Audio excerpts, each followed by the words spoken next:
On voulait qu'il y ait quelque chose, il fallait déstabiliser l'utilisateur, il fallait instaurer des nouveaux codes, ne pas avoir le menu à droite ou le menu à gauche et avoir un site web classique, mais on voulait quelque chose vraiment de nouveau, pas forcément étonnant visuellement, on voulait quelque chose, une nouvelle façon de naviguer.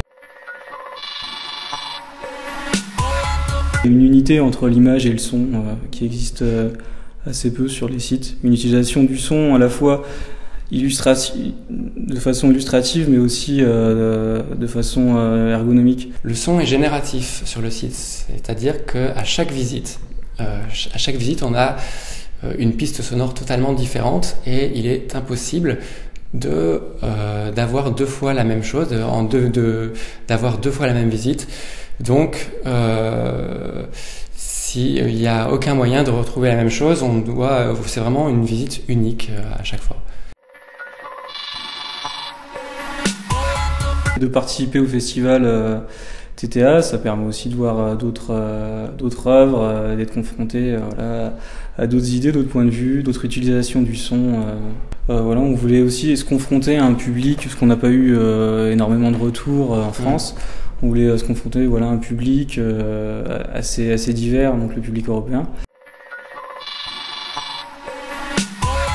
Le site web de Glassbox, c'est un site d'une galerie française, galerie parisienne, et les gens qui viennent voir les expositions font partie d'une communauté assez restreinte. Ce sont des gens, on pourrait dire, de l'underground artistique, et donc c'est un site vraiment très français.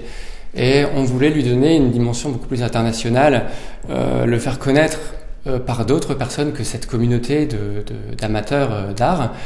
Et il était important de le montrer à un maximum de gens. Donc participer à un concours européen, c'était pour nous vraiment une occasion de le faire connaître.